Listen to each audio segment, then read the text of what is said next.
सभी साथियों को जय हिंद, वंदे मातरम। आप लोगों का स्वागत है गेन जेड लर्निंग गुरुजी में। तो मैं आपके लिए इम्पोर्टेंट जो है प्रैक्टिस सेट लाए हैं हिंदी का।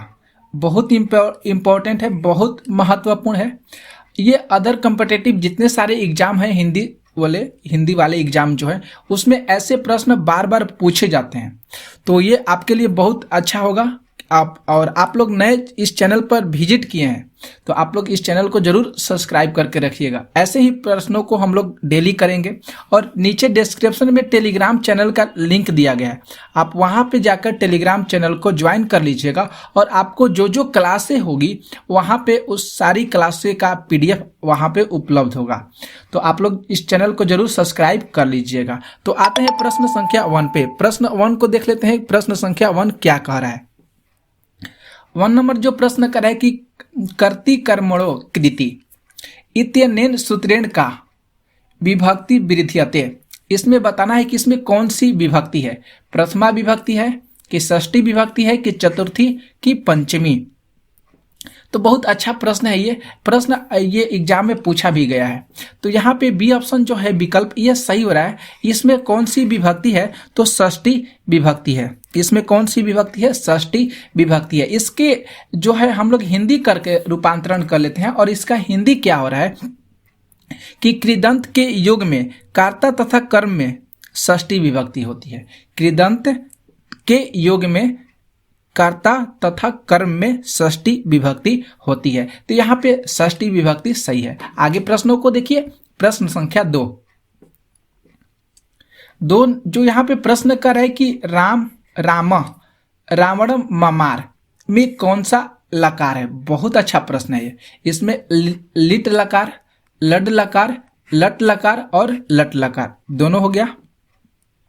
तो यहाँ पे कौन सा विभक्ति है, माफ कीजिएगा, यहाँ पे कौन सा लकार है ये पूछा गया है।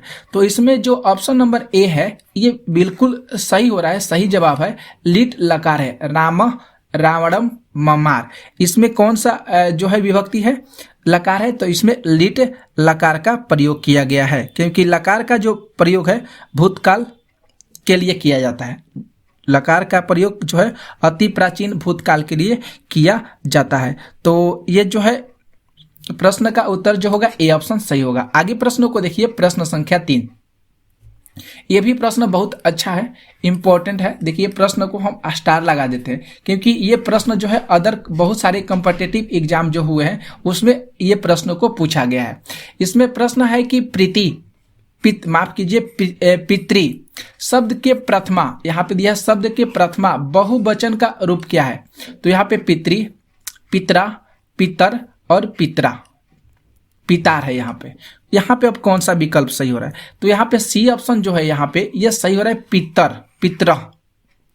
पितर जो है यह पितृ शब्द के प्रथम के बहुवचन रूप जो हो जाएगा पितर हो जाएगा क्योंकि पिता पितरो पितरा हो जाएगा कि नहीं, पिता पितरो पितरा। तो इसका जो बहुवचन होगा पितरा हो जाएगा। ओके, आगे प्रश्नों को देखिए। प्रश्न संख्या 4, अच्छा प्रश्न है।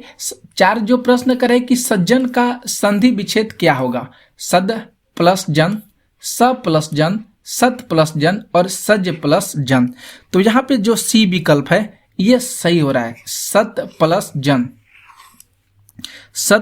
जन जो है ये सही हो रहा है क्योंकि इसमें जो है ये व्यंजन संधि है। कौन सी संधि है दोस्तों, तो ये व्यंजन संधि है। कौन सा संधि है, व्यंजन संधि है। ओके, आगे प्रश्नों को देखिए। प्रश्न आगे हम लोग देख लेते हैं। 5 नंबर प्रश्नों को देखिए। 5 नंबर जो यहाँ पे प्रश्न कर रहा है कि आंख का काजल चुराना, मुहावरे का अर्थ क्या है।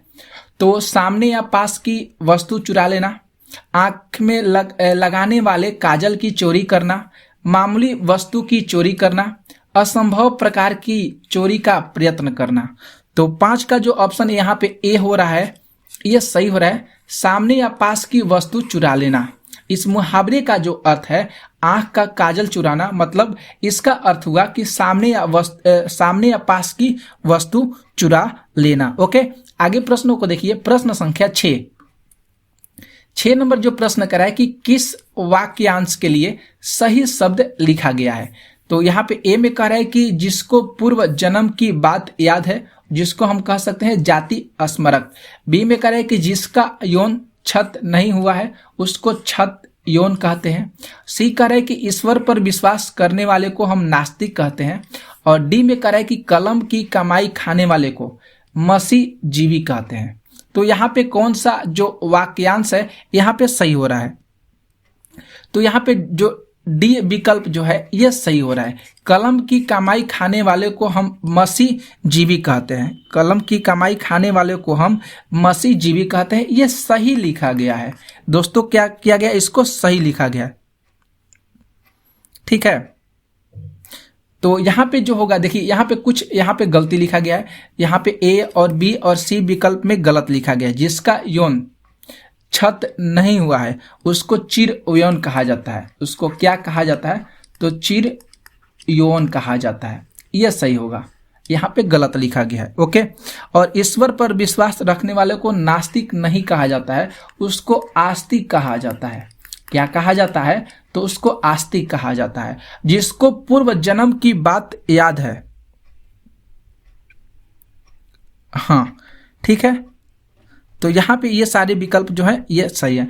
आगे देख लीजिए, यहाँ पे डी ऑप्शन यहाँ पे सही हो रहा है। आगे प्रश्नों को देखिए, प्रश्न संख्या 7 नंबर जो प्रश्न कह रहा है कि उसने खा लिया होगा अर्थ की दृष्टि से किस प्रकार का वाक्य है? इच्छा वाचक वाक्य है कि संकेत वाचक वाक्य है, विस्मय वाचक वाक्य है कि संदेह वाचक वाक्य है? बहुत अच्छा प्रश्न है 7 नंबर।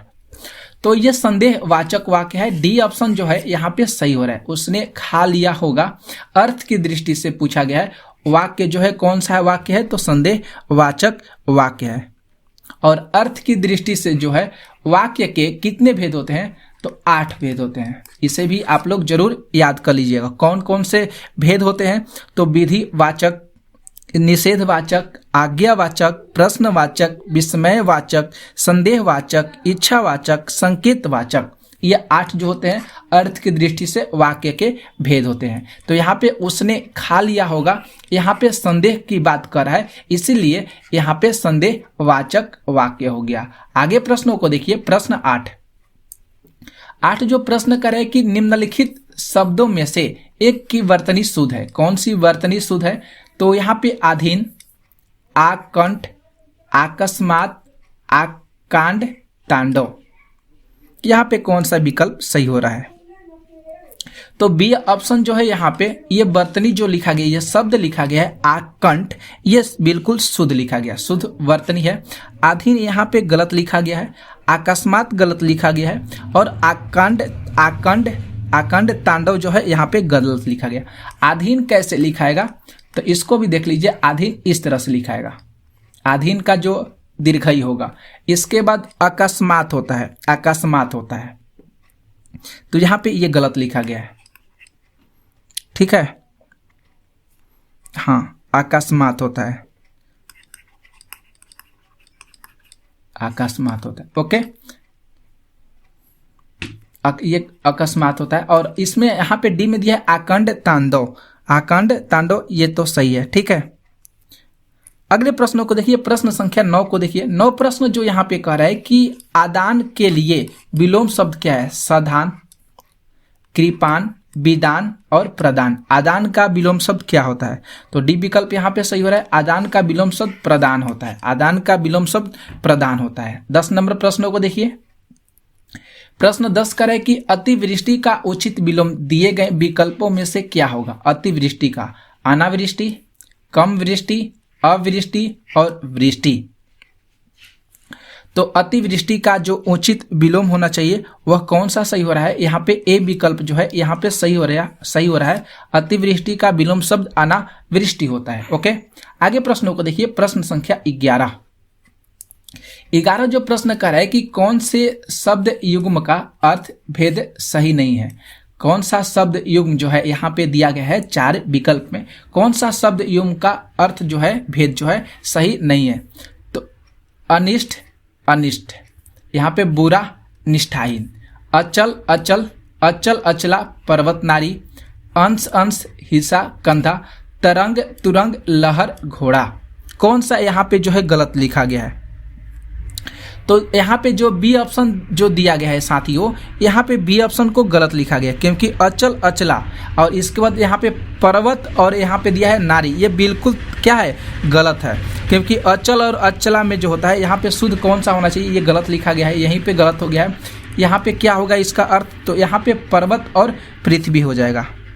शुद्ध वर्तनी क्या होगा, तो यहाँ पे पर्वत होगा और इसके बाद क्या होगा, पृथ्वी हो जाएगा, तब जाकर ये शुद्ध वर्तन शुद्ध हो जाएगा। ओके, तो यहाँ पे बी ऑप्शन जो है ये गलत लिखा गया है।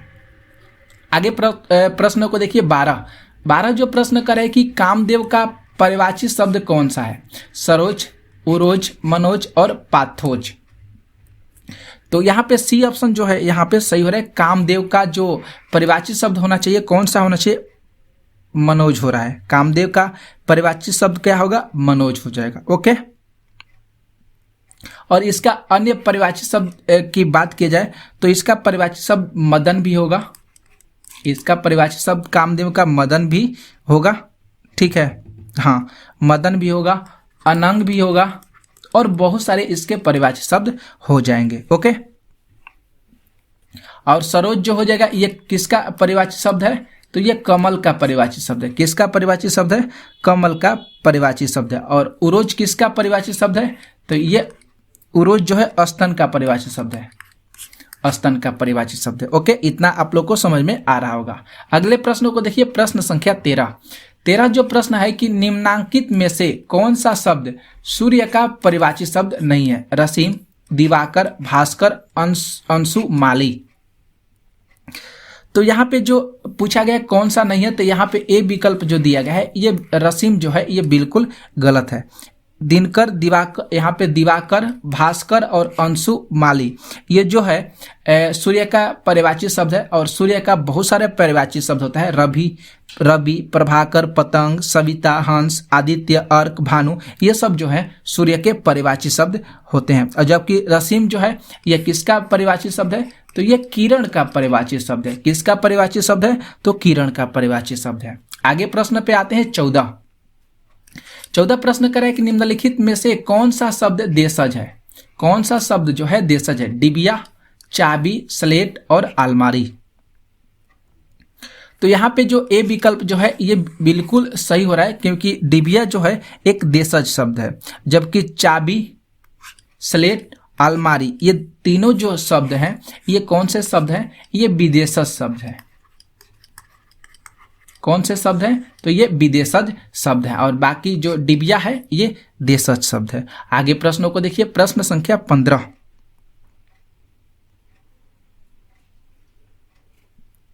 15 नंबर जो प्रश्न यहाँ पे देखिए, कह रहा है कि 15 प्रश्न की कौन सा शब्द जो है शब्द रूप तत्सम है? कौन सा जो शब्द रूप है तत्सम है?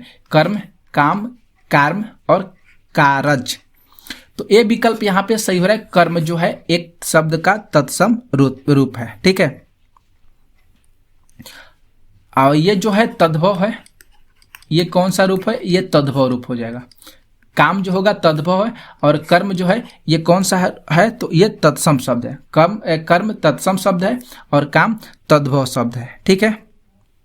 हाँ, आगे प्रश्नों को देखिए, प्रश्न संख्या 16 बहुत अच्छा प्रश्न है। 16 जो प्रश्न करे कि स्वाभाविक, स्वागत, इन दोनों शब्दों में कौन सा उपसर्ग है? दोनों में स्व उपसर्ग है कि दोनों में सु उपसर्ग है कि दोनों में क्रमशः स्व और सु उपसर्ग है कि दोनों में क्रमशः सु और स्व उपसर्ग है? बहुत अच्छा प्रश्न भी है ये।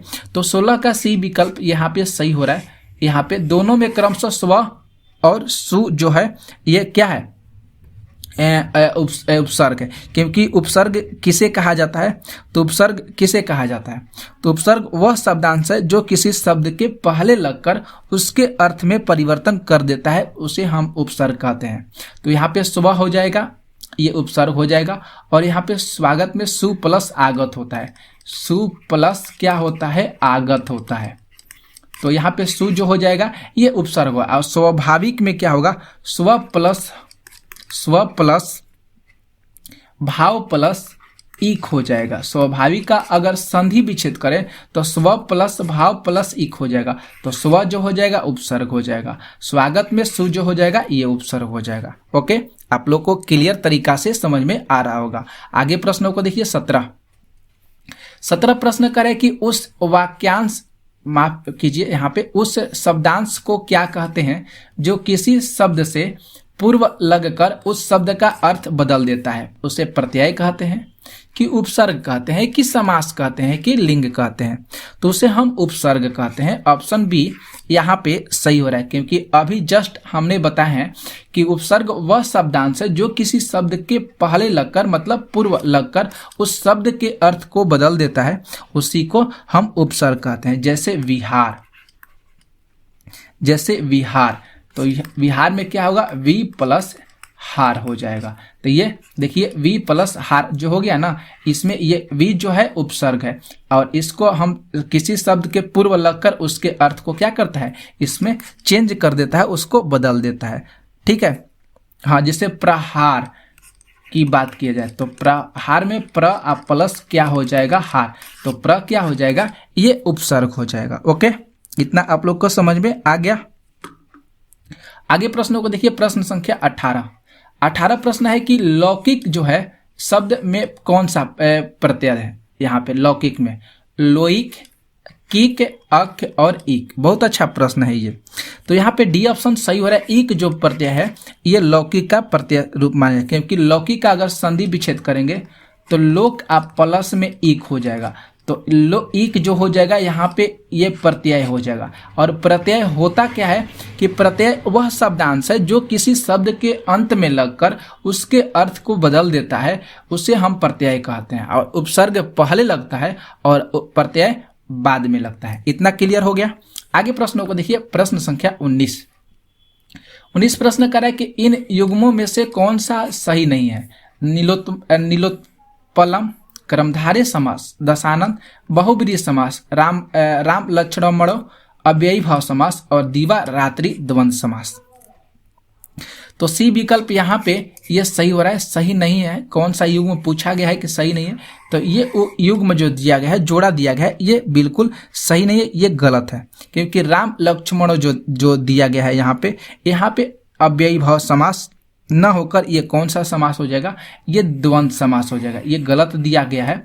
यहाँ पे कौन सा समास होना चाहिए, द्वंद्व समास होना चाहिए। कौन सा समास होना चाहिए, तो दोस्तों यहाँ पे द्वंद्व समास होना चाहिए, क्योंकि राम और लक्ष्मण दोनों पद जो है, राम और लक्ष्मण ये दोनों पद जो है प्रधान है। दोनों पद क्या है, प्रधान है। और जब कोई भी एक वाक्य, जब कोई भी एक खंड विशेषण और दूसरा जो है एक उपमा सूचक शब्द हो, उसे कर्मधारय समास कहा जाता है। ठीक है, तो यहाँ पे नीलोत्मा जो हो जाएगा, ये सब बाकी सब सही है। आगे प्रश्नों को देखिए, प्रश्न संख्या 20 प्रश्न करें कि चौराहा में कौन सा समास है। तत्पुरुष समास, द्वंद्व समास, बहुब्रीहि समास, द्विगु समास। चौराहा में जो है द्विगु समास है। डी ऑप्शन जो है यहाँ पे सही हो रहा है, क्योंकि इसका इस समास में विग्रह के चारों ग्रहों का समूह बताया गया है। मतलब जिस समास का पूर्व पद, यहाँ पे इसका पूर्व पद चौ हो गया, मतलब चौर का मतलब चार हो गया, तो 4 राहों का समूह हो जाएगा। किसका, 4 राहों का समूह हो जाएगा।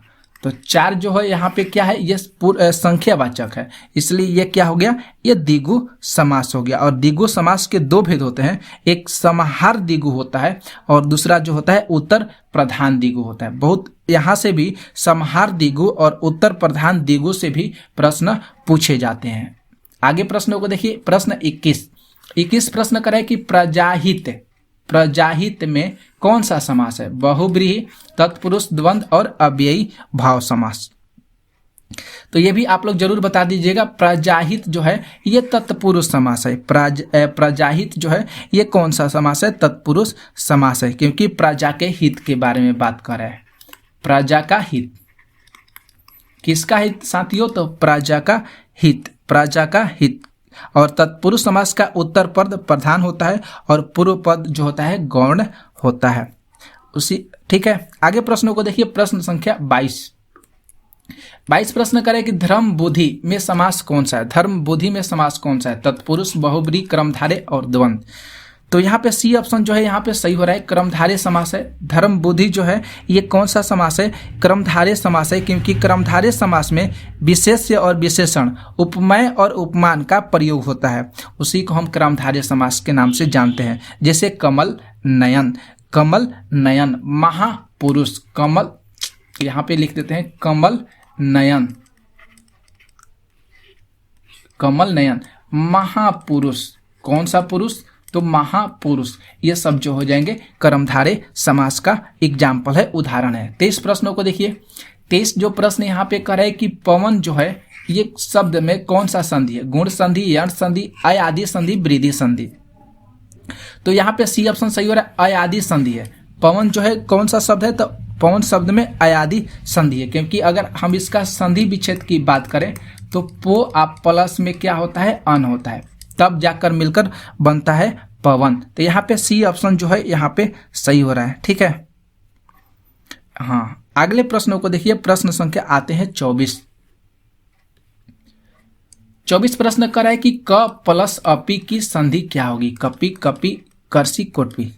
तो यहाँ पे देखिए कौन सा विकल्प जो है यहाँ पे सही हो रहा है। तो डी ऑप्शन यहाँ पे सही होगा। डी ऑप्शन जो है यहाँ पे सही होगा। क प्लस अपी जो मिलकर बनेगा ये कॉपी बन जाएगा। ठीक है, इसका संधि विच्छेद जो होगा ऑप्शन डी सही होगा।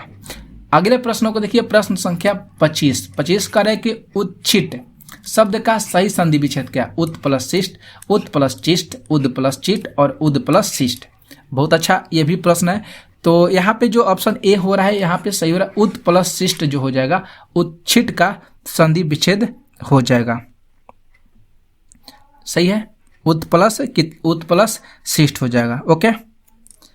और ये कौन से संधि का उदाहरण है, इसे भी आप जरूर याद कीजिएगा। ये व्यंजन संधि का उदाहरण है।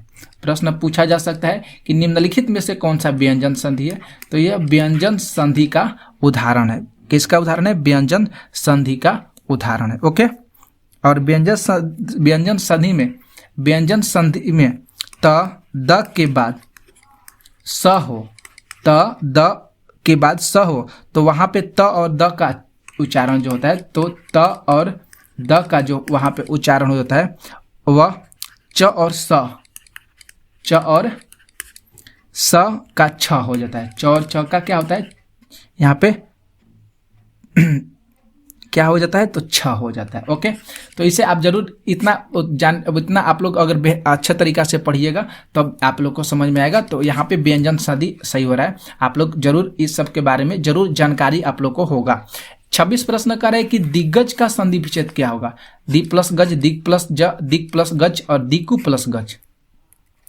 डी ऑप्शन यहाँ पे सही हो रहा है, दिकु प्लस गज। माफ कीजिएगा, यहाँ पे दिक प्लस गज होना चाहिए, दिकु नहीं है, यहाँ पे दिक प्लस गज होना चाहिए। वहीं तो सोच रहे थे दिकु कहाँ से आ गया। तो 26 का ऑप्शन जो डी है यहाँ पे बिल्कुल सही होगा, दिक प्लस गज हो जाएगा। यह भी जो हो जाएगा साथियों, यह भी व्यंजन संधि का उदाहरण है। पूछा जा सकता है प्रश्न में, ये भी किसका उदाहरण है, तो ये व्यंजन संधि का उदाहरण है। आगे प्रश्नों को देखिए। 27 प्रश्न करें कि उच्छृंखल शब्द का संधि विच्छेद क्या है। उच्च प्लस श्रृंखल, उत प्लस श्रृंखल, उत प्लस श्रृंखल और उत्श्रृंखल और उत प्लस श्रृंखल।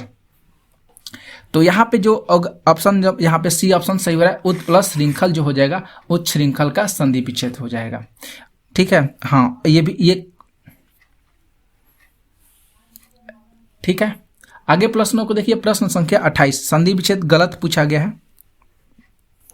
28 प्रश्न है कि अत्याचार शब्द में कौन सी संधि है। दीर्घ वर्ण संधि है कि गुण संधि है कि वृद्धि संधि है। 28 में पूछा गया है प्रश्न यहाँ पे कि अत्याचार जो है यहाँ पे कौन सी संधि है। तो यहाँ अत्याचार जो है यहाँ पे कौन सा संधि होना चाहिए साथियों। देखिए यहाँ पे ऑप्शन नहीं दिया गया है, तो यहाँ पे आप यण संधि मानिएगा। यहाँ पे जो है यण संधि जो है ये कौन सा है, अत्याचार जो है यण संधि है। यहाँ पे ऑप्शन नहीं दिया गया है, यण संधि हो जाएगा। आगे प्रश्नों को देखिए। प्रश्न संख्या 29 कह रहा है प्रश्न, साधु आ रहे हैं, वाक्य में साधु का वचन निर्धारित कीजिए। एक वचन, बहुवचन, द्विवचन, इनमें से कोई नहीं। बहुत अच्छा प्रश्न है। तो ये इसमें ऑप्शन बी जो है ये सही हो रहा है, साधु आ रहे हैं। यहाँ पे साधु का जो होगा वचन कौन सा हो जाएगा, तो यहाँ पे बहुवचन हो जाएगा। आगे प्रश्नों को देखिए, प्रश्न संख्या 30 यहाँ पे प्रश्न करे कि कविता का बहुवचन क्या है। कविताएं देखिए यहाँ पे कौन कौन सा ऑप्शन जो है यहाँ पे सही हो रहा है, तो बी ऑप्शन यहाँ पे सही हो रहा है, कविताएं हो जाएगा, कविताएं हो जाएगा। आगे प्रश्नों को देखिए, प्रश्न संख्या 31 प्रश्न करें कि निम्नलिखित शब्दों में से स्त्रीलिंग शब्द क्या है। टकसाल, दाग, घर और खीरा। बहुत अच्छा प्रश्न है ये भी है। स्त्रीलिंग शब्द कौन सा है, तो यहाँ पे ए ऑप्शन जो है ये सही है। टकसाल जो शब्द है यह स्त्रीलिंग शब्द आता है, टकसाल जो शब्द है यह स्त्रीलिंग शब्द है, जबकि दाग, खीरा, घर जो है ये सब पुल्लिंग शब्द है, ये सब पुल्लिंग शब्द है। 32 प्रश्नों को देखिए, 32 प्रश्न कर है कि अप्राणीवाचक शब्दों के लिंग निर्णय का आधार क्या है। उनके साथ प्रयुक्त क्रिया, उनके साथ प्रयुक्त विशेषण, उनके साथ प्रयुक्त अव्यय, और ए और बी दोनों क्या है यहाँ पे सही हो रहा है। तो यहाँ पे डी ऑप्शन जो है यहाँ पे सही हो रहा है, ए और बी जो है दोनों सही है। उनके साथ प्रयुक्त क्रिया और उनके साथ प्रयुक्त विशेषण ये दोनों क्या है सही है। ठीक है, आगे प्रश्नों को देखिए। 33 नंबर प्रश्न 33 करे कि लिंग की दृष्टि से दही क्या है। स्त्रीलिंग है, पुल्लिंग है, नपुंसक लिंग है कि उभय लिंग है। तो यहाँ पे जो ऑप्शन बी है यह सही है, क्योंकि दही जो है एक पुल्लिंग शब्द है और हिंदी में दो लिंग होते हैं, एक पुल्लिंग और एक स्त्रीलिंग। और संस्कृत में कितने लिंग होते हैं, तो संस्कृत में 3 लिंग होते हैं, पुल्लिंग होता है, स्त्रीलिंग होता है और नपुंसक लिंग होता है। ओके, ये सब आप लोग को समझ में आ गया होगा। 34 प्रश्नों को देखिए। 34 प्रश्न करें कि इनमें से पुल्लिंग शब्द कौन सा है। दया, निर्धनता, बुढ़ापा और दुर्घटना। तो सी ऑप्शन यहाँ पे सही हो रहा है, बुढ़ापा जो हो जाएगा साथियों। यहाँ पे बुढ़ापा शब्द जो है एक पुल्लिंग शब्द है, बुढ़ापा जो है शब्द है पुल्लिंग शब्द है। बाकी दया, निर्धनता और दुर्घटना ये जो है स्त्रीलिंग शब्द है। आज और आगे देखिए 35 नंबर प्रश्न को। 35 प्रश्न करें कि इनमें से कौन सा शब्द जो है पुल्लिंग है। डिबिया, दात्री, खटमल, जीभ। तो यहाँ पे जो ऑप्शन सी है ये सही हो रहा है, खटमल। खटमल जो है एक पुल्लिंग शब्द है, खटमल जो है पुल्लिंग शब्द है। बाकी डिबिया, दात्री और जीभ जो है ये कौन सा शब्द है, स्त्रीलिंग शब्द है। तो आज आपके लिए मैं 35 प्रश्नों को लाया था, बहुत अच्छा प्रश्न थे। तो आप लोग जरूर कमेंट करके बताइएगा कि आपको क्लास कैसा लगा, और नए होंगे तो आप लोग प्लीज चैनल को सब्सक्राइब जरूर कर लीजिएगा। तो आज की क्लास हम लोग यहीं पर समाप्त करते हैं। सभी को नमस्ते, गुड, प्रणाम।